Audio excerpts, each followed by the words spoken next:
Good morning. How are you, class? I'm doing just fine. Today we're going to talk about how to properly format an essay. And why are we doing this? Because some of the responses that I've gotten back were not up to my standards, let's say. So, let's get started. There are three basic types of essays you can write. One is called an APA format.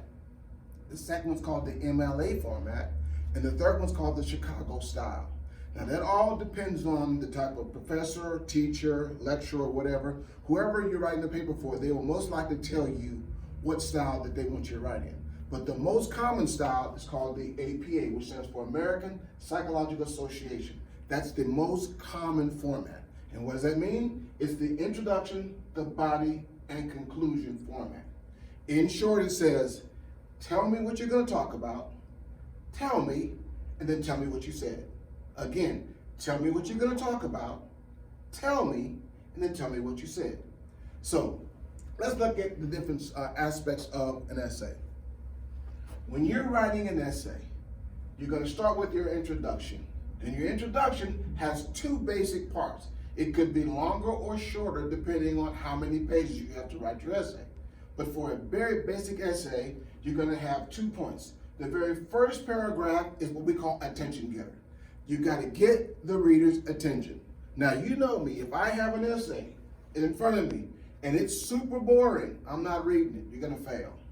So, the attention getter has to be something that catches the reader's attention. So, for example, let's say we're going to talk about space exploration, man going into space. And if you said, today I'm going to talk about space exploration. And space exploration, as defined by Merriam-Webster's dictionary definition, is blah, blah, blah. Oh my God, I'm going to die. I'm not reading that. I'm throwing that thing in the trash. Let's see the trash can over here? I'm throwing it in the trash. Don't you ever turn anything to me like that. No, you have to have something that gets my attention. Let's say I've said something like 5, 4, 3, 2, 1, blast off. Man travels into space. You see how that little short sentence right there would get your attention? And I would start talking about space exploration, but that's how I would start the sentence. Also, at the very last sentence of the first paragraph should be what you call your topic sentence. That's a sentence that tells me what your entire paper is going to be about. It should be the last sentence of the first paragraph. So your introduction is going to have an attention getter, and then it's going to have a topic sentence, which is the last paragraph of the first sentence. Now, the next paragraph will be the body of the paper. The body of the paper is going to be the longest portion of the paper. This is where your evidence is. This is where your facts are.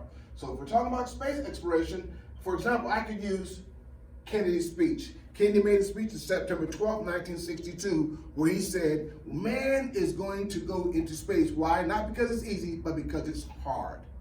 From there, I could talk about the Apollo missions. So the first paragraph is talking about John F. Kennedy's speech and how man is going to eventually go into space.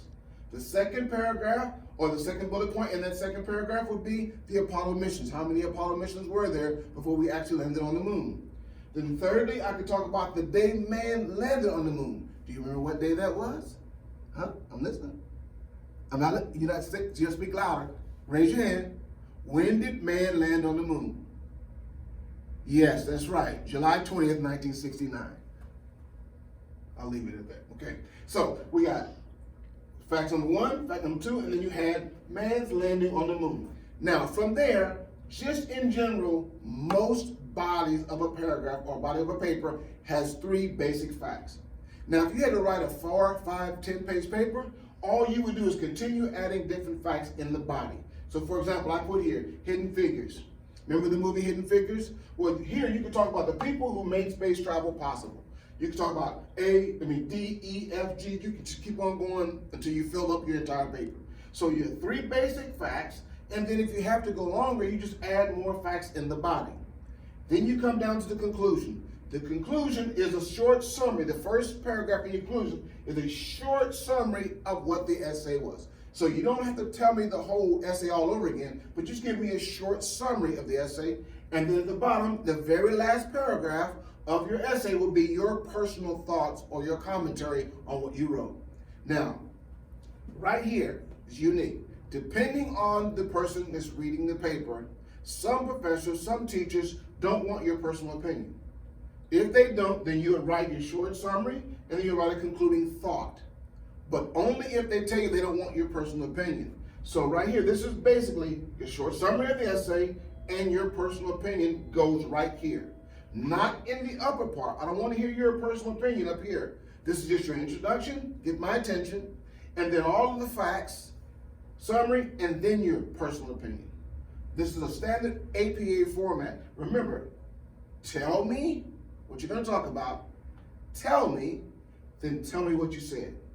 This is the basic format of an APA essay, which I call the simple form. Got it? So the next time you turn in the paper, it doesn't have this format, it's going in the trash. Deuces.